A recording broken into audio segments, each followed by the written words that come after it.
नमस्कार दोस्तों, स्वागत है आप सभी का फिर से। Welcome back to class. और हम डिस्कस कर रहे हैं जीएस और जीके का प्रैक्टिस सेट। मेरा नाम है प्रेमपाल सिंह। फिर से शुरू करते हैं कुछ और क्वेश्चंस डिस्कस करना। जो भी स्टूडेंट पहली बार हमसे जुड़ रहे हैं उनको मैं बता देता हूं, इसकी क्लासेस काफ़ी हो चुकी हैं, तो आप प्लेलिस्ट पर जाइए। चैनल पर प्लेलिस्ट बनी हुई है, प्लेलिस्ट पर जाइए, आप सारी क्लासेस एक्सेस कर सकते हैं। और जल्दी से आपको कवर करनी है चीजें, तो उसको 2x की स्पीड पर देखकर आप चीजें कवर कर सकते हैं। और ये बहुत इंपॉर्टेंट सेशंस हैं आप सभी के लिए जितने हो रहे हैं सेशंस, क्योंकि इनमें पिछले सालों में पूछे गए प्रश्न पत्रों पर आधारित जीएस जीके की प्रैक्टिस कराई जा रही है आपको। ठीक है, शुरू करते हैं हम। प्रश्न है आपके सामने, 18वीं लोकसभा चुनाव के संदर्भ में निम्न कथनों पर विचार करें। 18वीं लोकसभा चुनाव के संदर्भ में निम्नलिखितों पर ध्यान देना है आपको। पहला, स्वतंत्र भारत में 18वीं लोकसभा से पूर्व सभी अध्यक्ष निर्विरोध चुने गए थे। तो ये 18वीं लोकसभा है, समझिए। ये जो 2024 में चुनाव हुए हैं, ये 18वीं लोकसभा है। ठीक है, अब इस 18वीं लोकसभा में पहला पॉइंट कह रहा है आपसे कि स्वतंत्र भारत में 18वीं लोकसभा से पहले सभी जो अध्यक्ष थे, लोकसभा के अध्यक्ष थे, वो निर्विरोध चुने गए थे, यानी कि उनका कोई विरोध नहीं हुआ था, एक मत से चुने गए थे। क्या ये सही है? आपको कथन सत्य बताना है ये तीनों पढ़ने के बाद। दूसरा, ओम बिरला 2 बार लोकसभा अध्यक्ष निर्वाचित होने वाले छठे अध्यक्ष बने हैं। तीसरा, प्रोटेम स्पीकर की नियुक्ति के संदर्भ में भारतीय संविधान के अनुच्छेद 94 1 से स्पष्ट प्रावधान होता है। अब सत्य कथन बताना है आपको 11वें का। तो देखो भाई, केवल तीसरा सही है, केवल तीसरा सही है ना? केवल तीसरा सही है, यह ध्यान रखना है आपको। तो 11वें का आंसर हो जाएगा सी। स्वतंत्र भारत में 18वीं लोकसभा से पहले अध्यक्ष निर्विरोध चुने गए थे, ऐसा नहीं है, वोटिंग से ही चुने जाते थे। दूसरा, ओम बिरला 2 बार लोकसभा अध्यक्ष बने हैं। ओम बिरला 2 बार लोकसभा अध्यक्ष निर्वाचित होने वाले छठे अध्यक्ष हैं, ऐसा भी नहीं है। ठीक है, 2 बार तो चुने गए हैं वो, लेकिन छठवे नहीं है। तीसरा, प्रोटेम स्पीकर की नियुक्ति के बारे में अनुच्छेद 94 1 में कहा गया है। बिल्कुल सही बात है। प्रोटेम स्पीकर कौन होता है? लोकसभा का अस्थायी अध्यक्ष होता है। जब नई नई लोकसभा आती है तो तब लोकसभा का अध्यक्ष होता नहीं है, क्योंकि लोकसभा के अध्यक्ष को चुनने में थोड़ा समय लगेगा। तब तक जो लोकसभा के 543 सदस्य चुनाव जीतकर आते हैं, उनको शपथ दिलाने का काम होता है प्रोटेम स्पीकर का। अब बात आती है प्रोटेम स्पीकर बनाता कौन है? तो राष्ट्रपति महोदय प्रोटेम स्पीकर बनाते हैं। और 543 मेंबर में से जो सीनियर होगा, जो सबसे सीनियर होगा एक्सपीरियंस में, उसको प्रोटेम स्पीकर बनाया जाता है। और प्रोटेम स्पीकर रूलिंग पार्टी से भी हो सकता है और विपक्षी पार्टी से भी हो सकता है। ठीक है, और जब परमानेंट स्पीकर लोकसभा का चुनकर आ जाता है तो प्रोटेम स्पीकर का काम उसी दिन खत्म हो जाता है। ठीक है, आगे, हाल ही में भारत सरकार के शिक्षा मंत्रालय द्वारा राष्ट्रीय परीक्षा एजेंसी एनटीए के माध्यम से परीक्षा की पारदर्शिता, सुझाव और नियम सुधारों हेतु किनकी अध्यक्षता में एक समिति का गठन किया गया? एनटीए आपको पता है, नेशनल टेस्टिंग एजेंसी है, जो डिफरेंट एग्जाम करवाती है इंडिया में। तो यहाँ अध्यक्ष किसकी अध्यक्षता में, मतलब इसके अध्यक्ष कौन है? जिनकी अध्यक्षता में एक कमेटी गठित की गई है, जिससे जो परीक्षा है वो ट्रांसपेरेंट रूप में हो सके, पारदर्शी तरीके से हो सके। तो जो कमेटी गठित की गई है वो किसकी अध्यक्षता में गठित की गई है? तो देखो भाई, अशोक कुमार, रणधीर सिंह, आर राजगोपालन और श्रीधर पटेल। तो आर राजगोपालन इस समिति के अध्यक्ष हैं। आर राजगोपालन इस समिति के अध्यक्ष हैं, जो समिति एनटीए के द्वारा बनाई गई है। और वो समिति बनाई क्यों गई है? इसलिए कि वो कमेटी सुझाव दे, भारत सरकार को सुझाव दे कि जो परीक्षा है पारदर्शी तरीके से और कितने अच्छे से हो सकती है। ठीक है, इस मैटर में।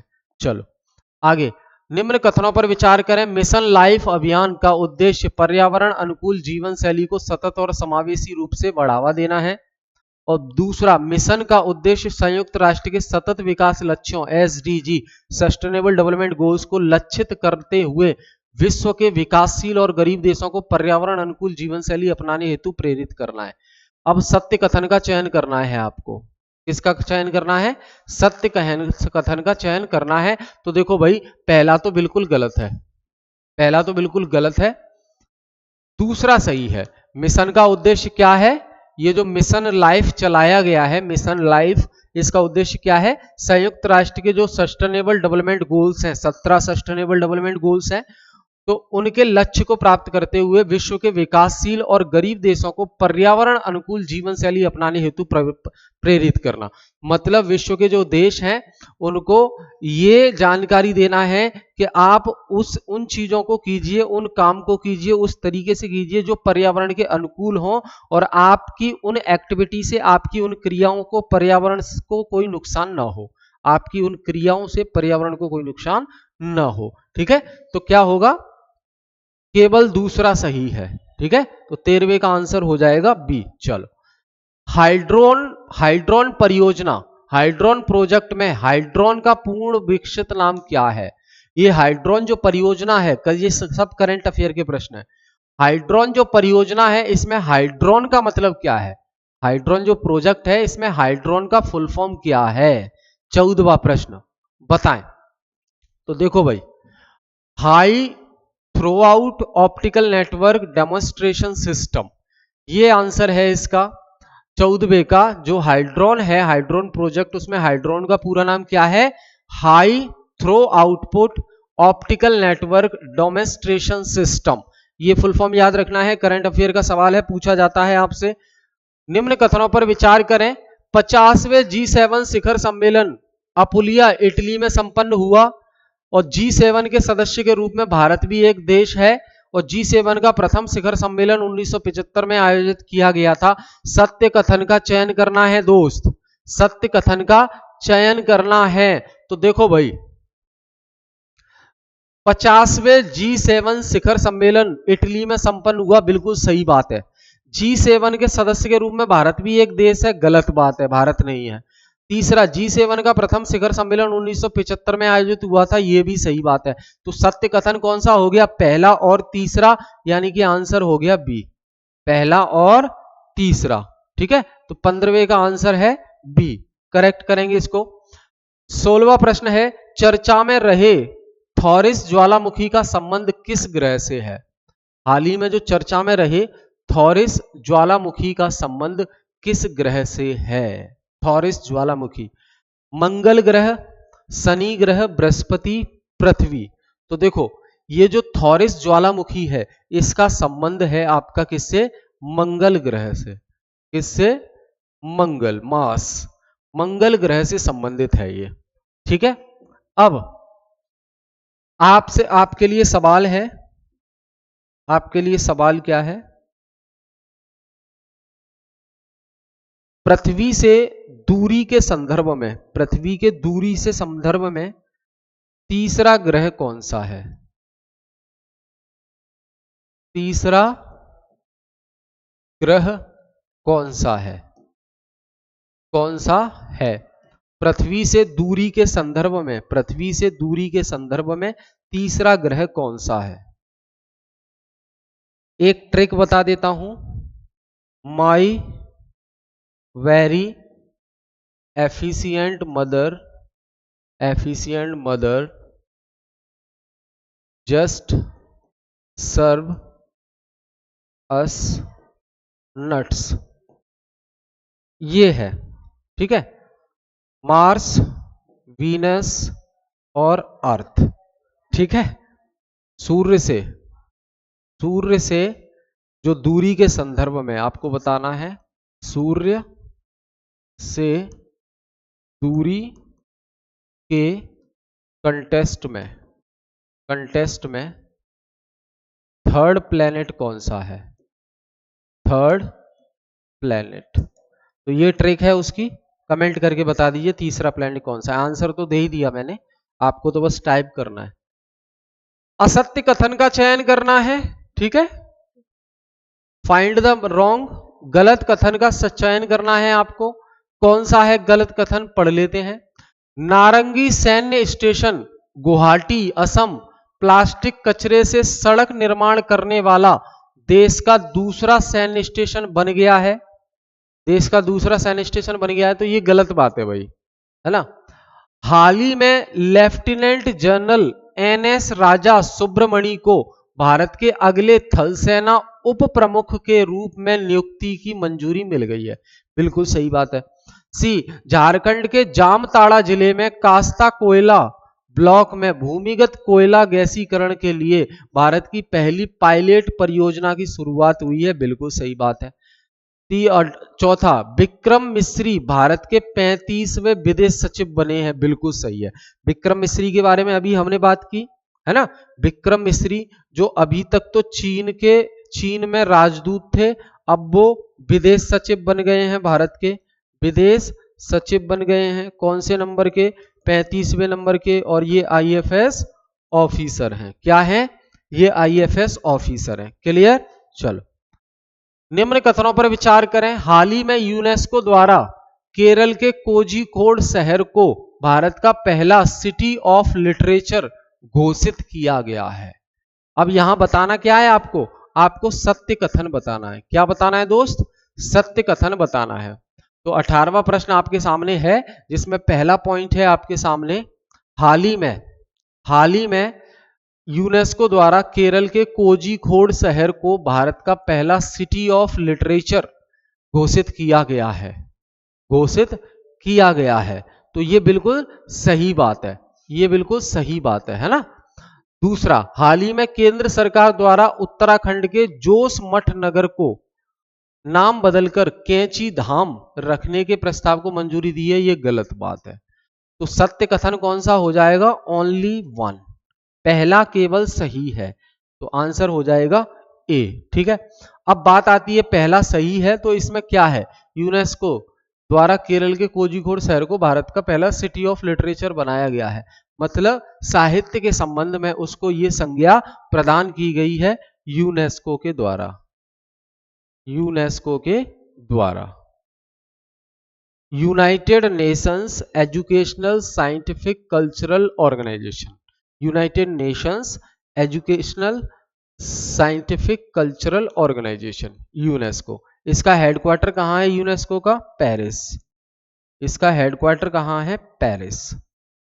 ठीक है, याद रखेंगे। चलो आगे बात करें।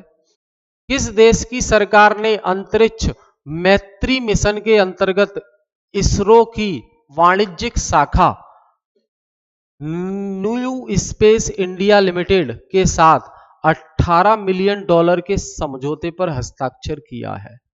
किस देश की सरकार ने, आपको उस देश का नाम बताना है जिस देश की सरकार ने अंतरिक्ष मैत्री मिशन के अंतर्गत इसरो की जो वाणिज्यिक शाखा है, कमर्शियल जो ब्रांच है, NSIL new space India limited, इसके साथ $18 मिलियन के समझौते पर हस्ताक्षर किया है। 19वां प्रश्न। तो भैया वो ऑस्ट्रेलिया है। क्या है? ऑस्ट्रेलिया है वो देश जिसने इस पर हस्ताक्षर किया है $18 मिलियन के समझौते पर। ठीक है। तो यहां बात करें हम इसरो की, तो इसरो क्या है? इंडियन स्पेस एजेंसी है, भारतीय अंतरिक्ष अनुसंधान केंद्र है, इंडियन स्पेस रिसर्च ऑर्गेनाइजेशन है ये। क्या है दोस्त? ऑर्गेनाइजेशन है ये। ठीक है दोस्त, याद रखेंगे। इंडिया का है। अब यहां देखो बात आई है ऑस्ट्रेलिया की, तो एक चीज आपको बता देता हूं यहां पे, है ना, जरूरी इंफॉर्मेशन है, याद रखिएगा। इसरो, अब हमें पता है, जैसे यहां डायग्राम बनाता हूं मैं, ये डायग्राम है आपका। ये जो बीच वाली लाइन है, मैं क्या बताने चाह रहा हूं एक बार समझिए, जरूरी है जानकारी। ये जो लाइन है वो है 0 डिग्री। ठीक है। ये जो लाइन है वो है 23.5 डिग्री नॉर्थ। ये जो लाइन है वो है 66.5 डिग्री, है ना। अब ये जो लाइन है वो 23.5 डिग्री साउथ है। ये जो लाइन है 66.5 डिग्री साउथ है। अब आपको अच्छे से पता है कि इस लाइन को तो बोला गया है इक्वेटर, इक्वेटर बोला गया है, इसको बोला गया है Tropic of Cancer, Tropic of Cancer, और ये है Arctic circle, Arctic circle.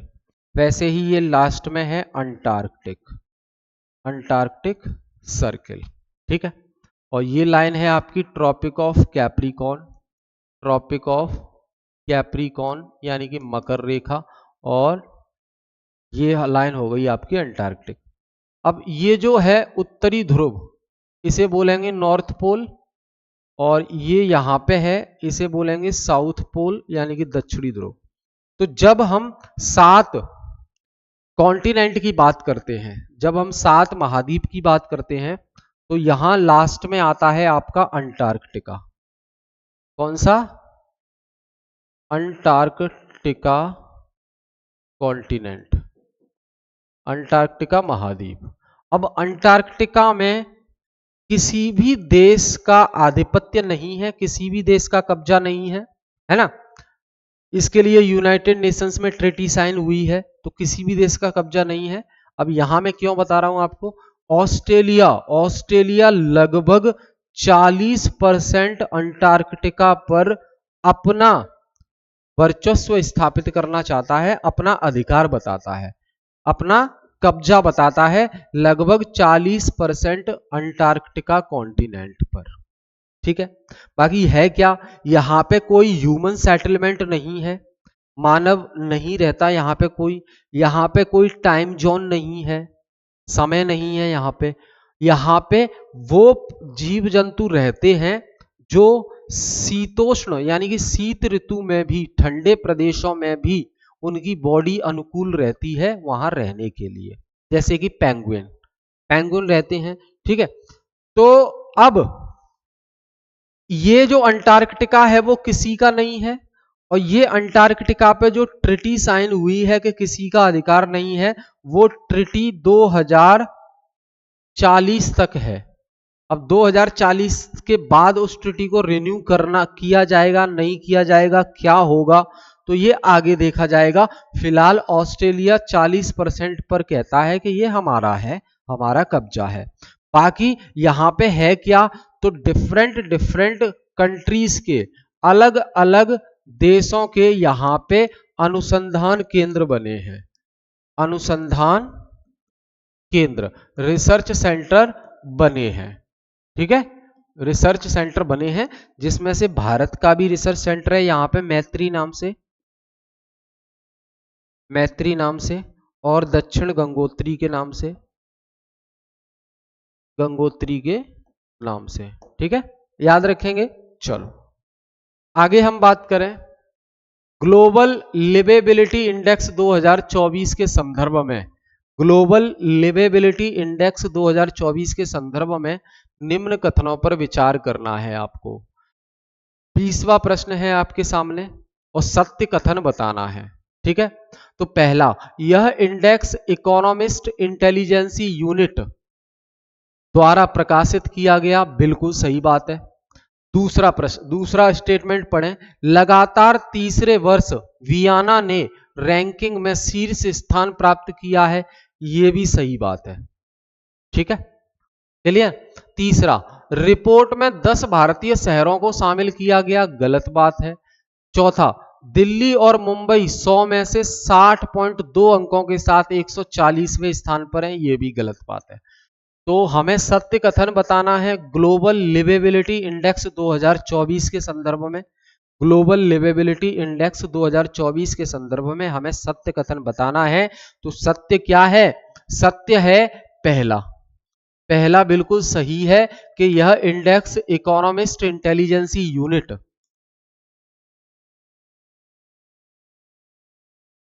EIU, Economics Intelligence Unit द्वारा प्रकाशित पब्लिश की जाती है, बिल्कुल सही है।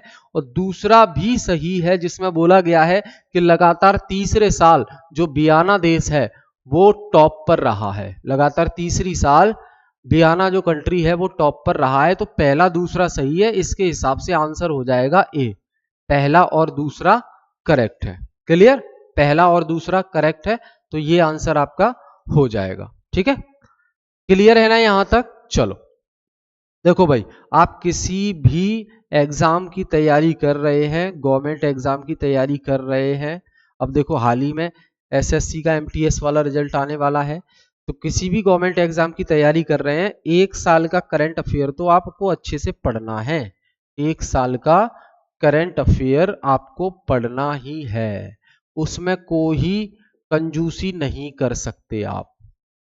एक दो क्वेश्चन तो ऐसे भी होते हैं जो एक साल से और पहले के भी पूछ लिए जाते हैं, लेकिन अब एक दो क्वेश्चन के लिए हम कितना पूरा तो नहीं पढ़ सकते, 4-5 साल का है ना, तो उस पर मत जाइए।